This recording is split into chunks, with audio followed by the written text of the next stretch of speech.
Bonjour les amis turfistes, c'est Simon, j'espère que vous allez bien, que vous êtes bien installés pour étudier le quintet du jour avec les partants que l'on va étudier, les tuyaux bien évidemment et la sélection complète.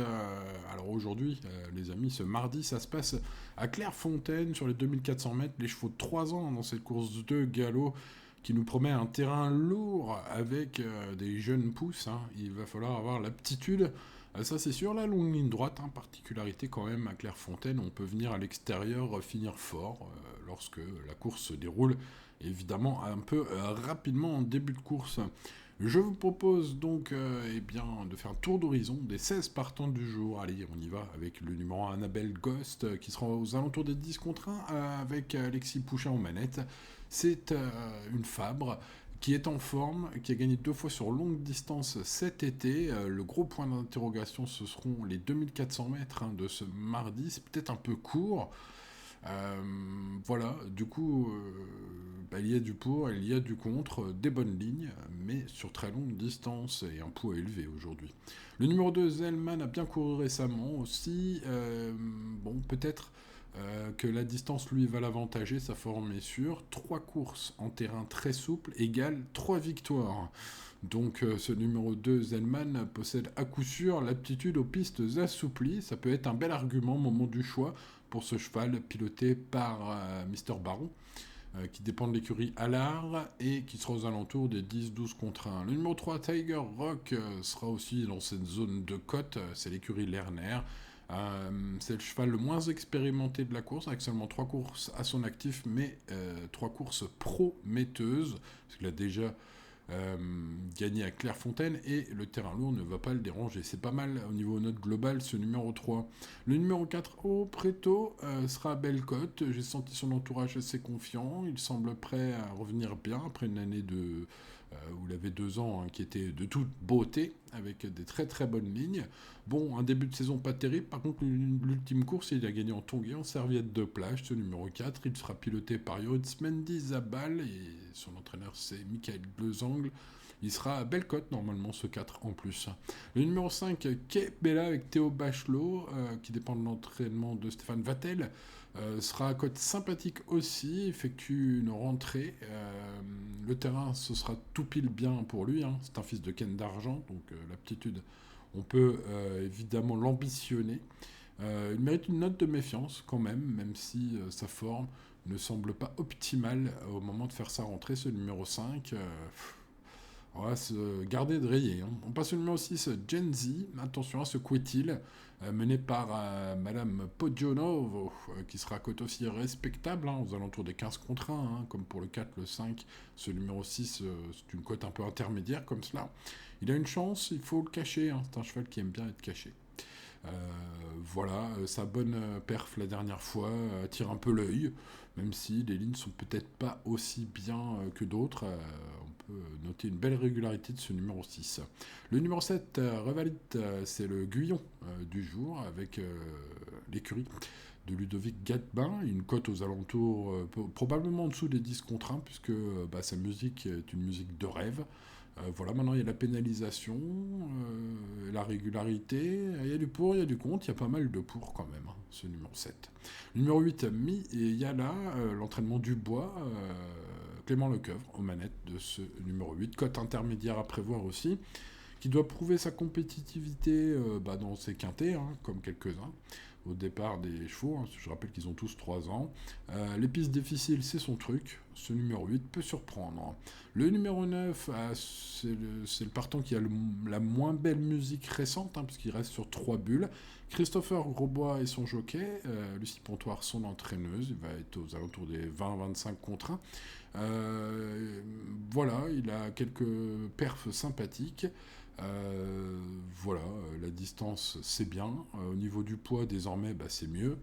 Et on compte un bel handicap quand même au niveau des lignes dans sa carrière. Donc c'est pas tout cuit, loin de là, mais c'est pas fini pour ce numéro 9, vous m'avez compris. On commence fort, hein. Le numéro 10, Luna Rock, un Baudron Picon, cote intermédiaire, premier handicap, situation favorable au poids. J'ai cru comprendre, hein, selon son entourage, qui pense qu'il est plutôt bien placé au poids, et il compte de l'expérience, ce numéro 10. Voilà un cheval qui possède une chance. Le numéro 11, Ganas, est en forme. Il a eu un petit break cet été. Voilà, un cheval qui peut bien faire dans cette épreuve. Je vous expliquerai plus en détail pourquoi. Il est piloté par Michael Barzolona. C'est Elie Gabris, son entraîneur. Il m'a semblé assez confiant d'ailleurs. Et on sera sur une cote peut-être pas loin des 10 contre 1 pour ce 11.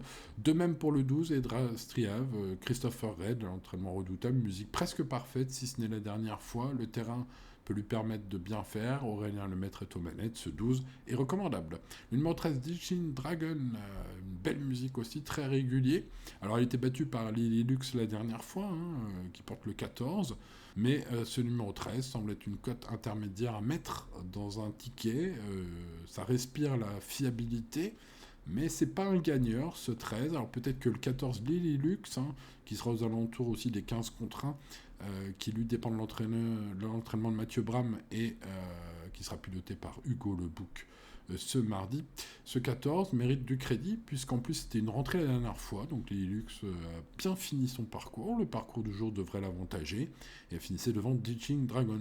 Donc ce 14, j'ai envie de dire, ce serait peut-être logique de préférer ce 14 au numéro 13, même si après, vous avez effectivement une affaire d'impression, de cordes et tout ça.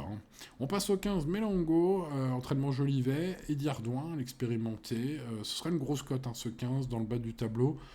C'est vrai que le terrain lui plaît beaucoup, mais bon, vu ses lignes récentes, qui sont quand même dans des courses bien moins relevées qu'aujourd'hui, je pense, ce sera plus pour une place à grosse cote, pour spéculer.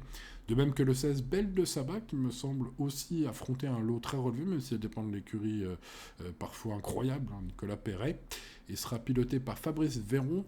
Le terrain lourd, c'est son truc. Maintenant, ces lignes ne prouvent pas pour l'instant qu'elle a la pointure d'un premier handicap, d'un gros handicap comme celui de ce mardi.